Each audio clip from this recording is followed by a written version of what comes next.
No tariffs for now, but will there be a price to pay? U.S. President Donald Trump steered clear of imposing import taxes on India, but ever the dealmaker, he pushed India's Prime Minister Narendra Modi to buy more oil, gas, as well as military hardware. But with Trump still threatening tariffs, could there be a sting in the tail? I'm Aditya Nayandar, and today's newsmakers are Donald Trump and Narendra Modi.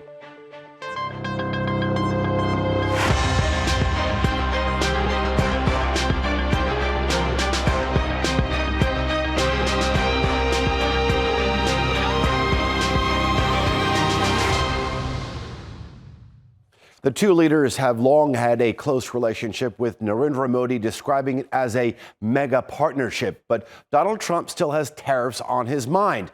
The countries have a big trading partnership, but it works in favor of India. Modi did agree on a plan to import more oil and gas from the U.S., but Trump still accused India of being the highest tariff nation anywhere in the world. And that, he warned, will lead to future reciprocal tariffs. Here's a closer look.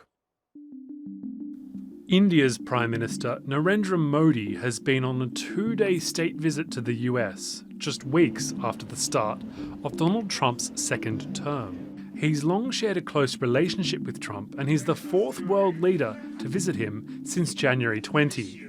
But despite their apparent friendship, the US president has reportedly described Mr. Modi as the king of tariffs, a reference to India's trade policy of applying high import duties to many goods. India's been, to us, just about the highest tariffed nation anywhere in the world. They've been very strong on tariffs, and I don't blame them necessarily, but it's a different way of doing business. It's very hard to sell into India because they have trade barriers, very strong tariffs.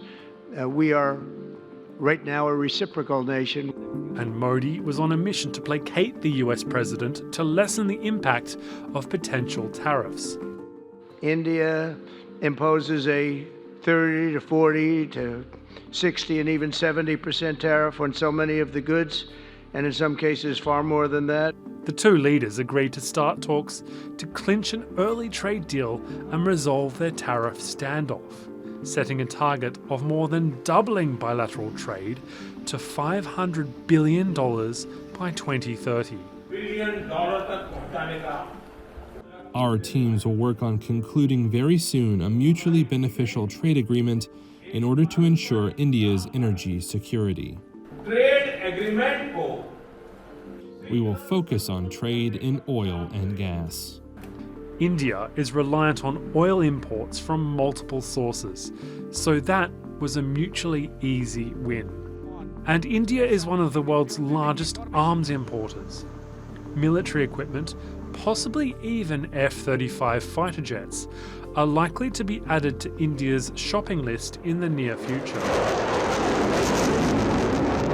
India is part of the Quad, a four-way security partnership that includes the US, Japan and Australia, which focuses on countering China in the Indo-Pacific region. And India shares several sections of land border with China. Slow-burning tensions simmer on many stretches, with China and India having some overlapping claims of territory and varying levels of on-the-ground control. So India is well placed to play a pivotal role in Trump's efforts to counter Beijing. There were also pledges to tackle undocumented immigration. Indians make up the third largest group of undocumented people living in the US. A recent deportation flight which saw Indians shackled and handcuffed caused uproar back home. Their joint statement said the two countries agreed to aggressively address illegal immigration and human trafficking by strengthening law enforcement cooperation. Despite the mega partnership, tariffs are still likely to follow for India. Trump's pledge to install reciprocal tariffs on not just India, but all countries still stands. And even behemoths like India aren't immune.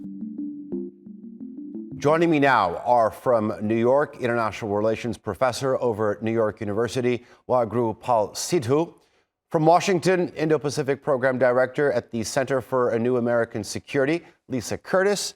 And from Miami in Florida, the co-founder of Embellie Advisory, Remi Piet. Welcome to all of you. Dr. Sidhu, let me begin with you. When you look at some of the targets that have been expressed by the two leaders, how realistic is doubling the bilateral trade volume to $500 billion when U.S. goods are subject to double-digit tariffs? And now you have the United States thinking of reciprocity. Nothing is impossible when you have two leaders who are quite keen on improving relations in that area as well. Doubling may not be possible, but I think moving in that direction may be quite likely. And we can already see two areas where this may well happen. One of them is, of course, liquefied natural gas, oil and gas, as it were, and India, of course, is looking for cheap oil and gas. And if that becomes available from the United States, then certainly that's one area where there's already talk of increasing it from the present 6% to about 15% of India's total requirements. The other area, which can also sort of balance the trade out a lot, is in fact the U.S. Military hardware. But there, of course, there are three considerations that are likely to maybe limit it a little bit. One of them is going to be the cost of American equipment. Second, the issue of technology transfer. And third is the level of or the kind of equipment that the United States may be willing to sell or not. Okay, Remi, let me bring you into the conversation. So both leaders want to improve relations. Dr. Sidhu talked about oil and gas, energy, military hardware. But given Trump's sort of America first policy on the one hand, and then you have Narendra Modi's self-reliant India vision, how compatible are the two leaders' economic goals, you think? First of all, thank you for the invitation. I completely agree with Dr. Sidhu, especially on the potential for increasing trade on different energy sources. There's a priority from the Trump administration. And indeed, your question is very relevant when you look at technology transfers and building an Indian industry on different sectors that might be not in line with the objective of having quick wins from the Trump administration. And the defense sector is exactly a good example of this. India has a traditional foreign policy and political economy policy of multiplying different partners. They will scale down on their partnership with Russia, but there are other countries such as France, for example, such as the UK that has historical ties, or the US that actually are different options on the table for India. Clearly, the Indian economy is one of the best performing in the world today. It's a very strong developing industry, but they need to look always at long-term partnership and technology transfer, which is not likely to be the first priority of the Trump administration. That will has much more of a foreign policy and international economics policy based on tit for tat, on tariffs, and not on trying to build long-term partnership. Lisa, there's always an X factor here, right? I mean, the personalities of these two leaders. How do you think it comes into play when it comes to the two countries' relationship and how it's going to shape up? I think that's a major factor. You could tell by watching the press conference and the press spray before the meeting that they have a very warm and friendly relationship. There's a lot of mutual respect there. And this really helps because they do have some difficult issues on the trade issue. And President Trump has been very clear that he wants India to reduce tariffs on U.S. exports to India. And while Prime Minister Modi, has already announced some of these, and of course they're going to be negotiating moving forward. The question is really whether it will be enough, because we know in Trump's first term, U.S. and India were unable to come to a trade agreement. Now that didn't impact the overall strategic partnership, but I think this time around the expectations are higher of India, and Trump has been very clear he wants to see the U.S. trade deficit narrowed.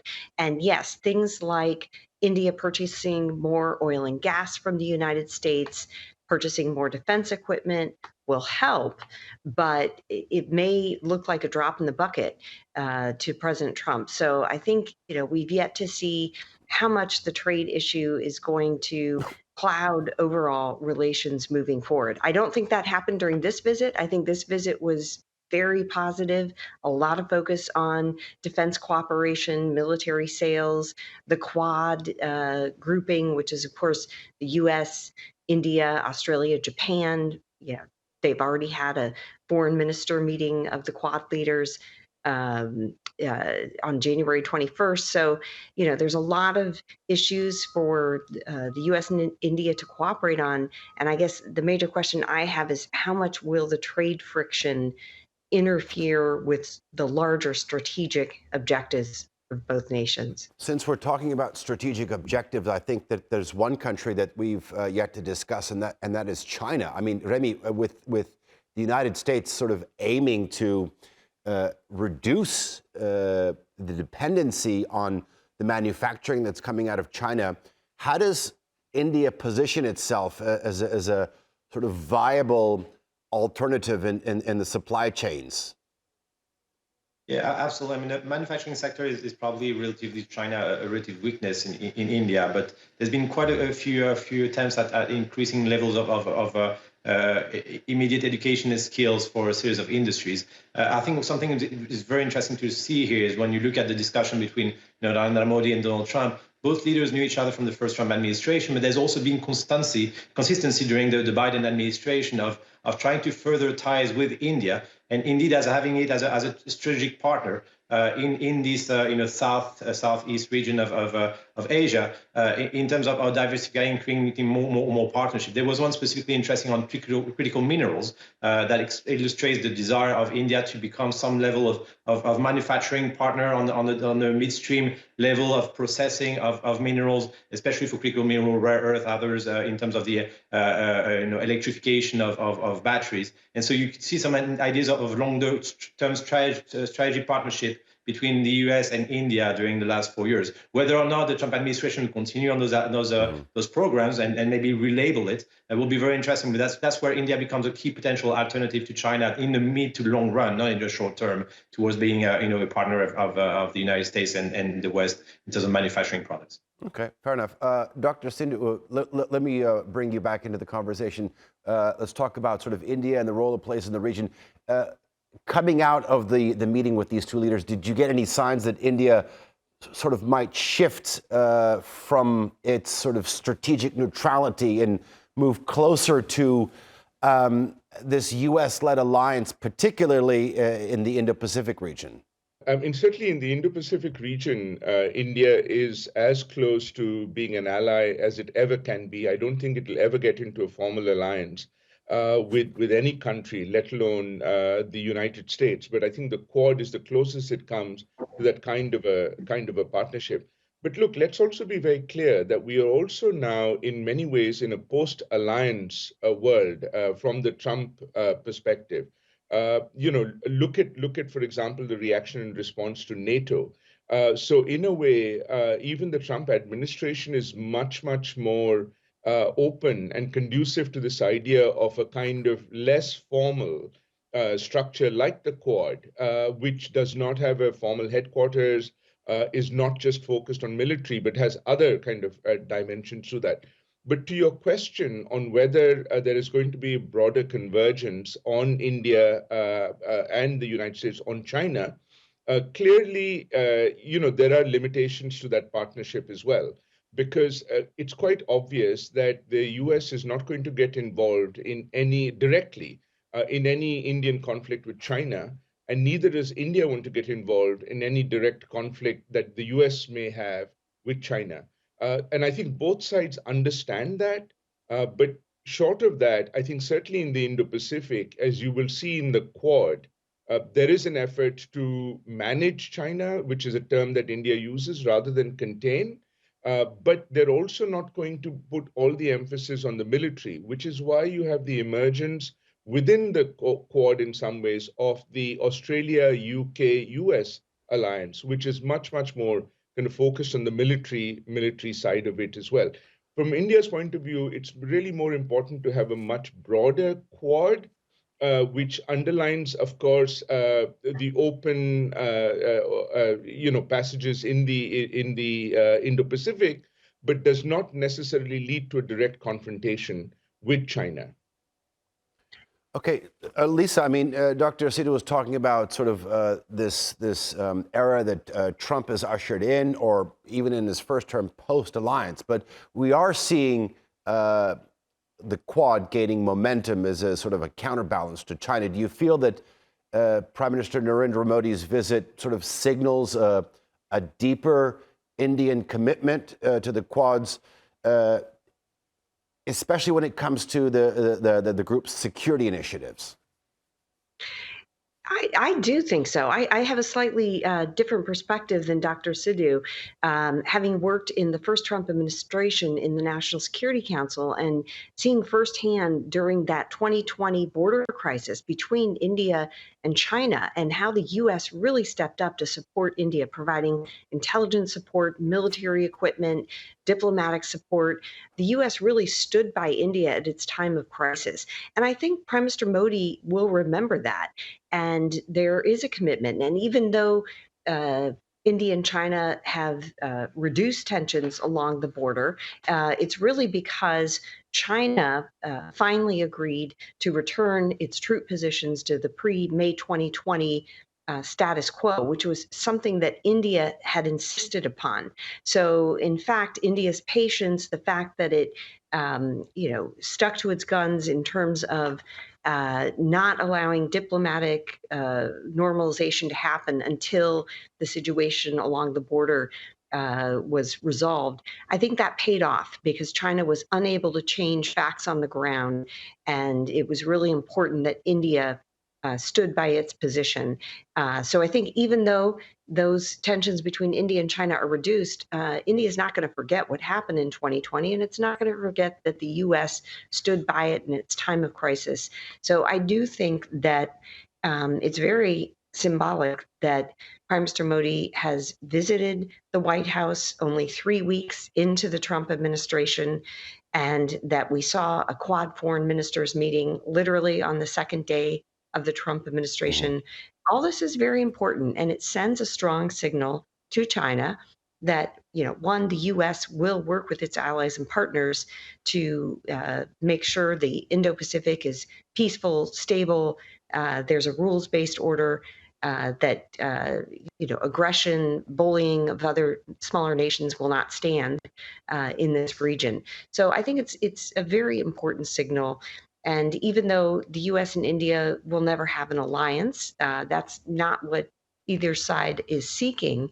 There is a very special strategic partnership between the two nations that is important when it comes to ensuring that China's rise is not what is shaping the Indo-Pacific region, that it's the Quad nations, democracies, that are really shaping the environment and providing alternatives to what China is offering. Okay, the fourth leader to visit Washington since the 20th of January. Remi, during what Lisa was saying, I see that you were agreeing with what she said? Yes, I mean, we absolutely, we should keep in mind that obviously that there's India is the father of non-alignment movement, so very, very careful in terms of shaping alliances and being able to find some win-win partnership, let's put it this way, and with different countries, and trying to balance those different alliances has always been the Indian mastercraft and culture of being able to manage expectations and partnerships. There is, however, some kind of a shift in terms of obviously the looking at the strong relation that India usually had with Russia, balancing Russia with China. This position has been much more on a global level now in terms of entries of new players in different sectors that are partnering with India. I didn't mention, for example, the French sale of Rafale planes for the last couple of years, but also a strong partnership on artificial intelligence on that front with Europe. And the US has really a card to play on other levels of partnership, whether it is in terms of helping India into industrialization movement. That's what was under negotiation under the Biden administration, with a classification of production from India under the Inflation Reduction Act, potentially in the future. Whether the Trump administration will continue on this will be interesting, because there is a lot to gain for the United States to have a stronger presence in the Indian subcontinent, and therefore being able to balance other threats and opportunities, obviously in the defense sectors outside of the traditional partnership that was with Russia that is fading away. Remi, since we're balancing acts is a common theme during our conversation on the show today. I mean, when you look at sort of the Belt and Road Initiative, it's expanded its presence in the area, in South Asia and Southeast Asia. I'm wondering how the U.S.-India partnership balances or counteracts the economic as well as military influence of China in the region. You make a very good point on the Belt and Road Initiative and the progress that it has made. There's actually an alternative in India, which is the Vice Road Initiative, that has been one of the largest conversation actually last week in Marseille between President Macron and Prime Minister Modi, of this objective of developing new roads of trade through the financing of different infrastructure. And that's probably where the Trump administration and the US has a very strong card to play with financing on infrastructure on a new other alternative routes of transportation. That's also one of the key progress that was under the Trump administration in terms of investment in infrastructure as part instead of foreign aid. So that might be part of the narrative that is in discussion right now in Washington in the reconciliating of relations with other countries, especially such as India. And so there's a lot of new partnership that could actually take form over the next few months and years. India is definitely a good ground to set long-term partnership. They will be very cautious on technology transfer, and that's something that has been very successful between the European Union and India in some cases, and the US definitely take its part also in terms of trying to build an alternative, not only defense-minded, although the Quad is very interesting as an alliance, but also built on investment, infrastructure, economic development, on a different mindset that maybe was expressed, so had in mind. Okay, Dr. Sidhu, I mean, in an era where we're seeing shifting natures in international partnerships and regional security dynamics, talk to me the role that India and the United States and the relationship between those two countries is playing to counteract the Chinese expansionism. So it's a tricky situation. In that sense, it's not straightforward, because on the one hand, there is obviously, India has 3 levels of concern with China. One is at the bilateral level, where, even though there is improved and increased in coordination, interaction, and even support from the United States, India knows that it will still have to go it alone. It's very much India's fight. It's something that India would have to resolve along the border and beyond this as well. Second is at the regional level, and there you mentioned the Belt Road Initiative and the China-Pakistan economic corridor in particular is of particular concern to India. There's also this talk of military cooperation and an alliance, really, which India would also have to work on and counter. But the real area of convergence, if you like, between India and the United States is going to be at the global level, where I would include certainly the Indo-Pacific, but also perceptions of how to reform, if you like, the international order. For example, if you look at China and India and the other areas they're focused on, particularly the BRICS or the Shanghai Cooperation Organization, both China and Russia have been extremely lukewarm about reform of the UN Security Council. The Biden administration was very categorical about that, and in fact kind of singled out in India in that sort of context. It remains to be seen whether the Trump administration moves forward on that. There are going to be, therefore, areas that you can see US and India converging on trying to, and I again use the term that Indian strategists like to use, manage China, but at the same time, you will also see China trying to balance that in some ways by engaging China in the BRICS Plus to try and create other alternatives to the kind of trade and tariff concerns that it has broadly from the United States as well. So it's very much going to be a hedging strategy that India is likely to continue with. Whether Trump is able to move that dramatically, again, remains to be seen. But that's where we are at the moment. I don't have a lot of time left. Lisa, since we're talking about hedging strategies that Dr. Sidhu was talking about, I mean, when you look at sort of the potential, the U.S. sort of coming up as a major energy supplier to India, particularly in LNG as well as oil, how do you think the country's relationship is going to be affected when it comes to other key suppliers like Russia in the Middle East, since we're talking about BRICS? Yeah, well, I think India's relationship with Russia is very strong. I don't see that changing much moving forward. Although I don't think it would be very strange for India to shift its oil imports more from the United States away from Russia, because frankly, India did not purchase much oil from Russia before Russia's invasion of Ukraine in 2022. So, I think India is constantly getting its oil needs met from different countries. It depends a lot on price. It's going to go with the lowest price. So I don't think this will cause any major disruption. If India shifts more to importing U.S. oil from Russian oil, I don't think that's going to cause any major problems between India and Russia. They have such a strong historical relationship. India still imports a lot of its military gear from Russia. And of course, Prime Minister Modi is hoping that President Trump will take a different approach to Russia. We're already seeing signs of that, and that that he'll be successful in creating negotiations between Ukraine and Russia. We don't know if that will be the case, but that's certainly what India is hoping, that the pressure will lessen on India to reduce its relations with Russia under the Trump administration. Lisa Curtis, thank you very much. Dr. Sidhu, to you as well. And Remi Piet, thanks for joining us here on this edition of the Newsmakers. Well, thanks for watching us. You can follow us on X and be sure to subscribe to our YouTube channel. I'm Adi Janayanar, and we'll see you next time.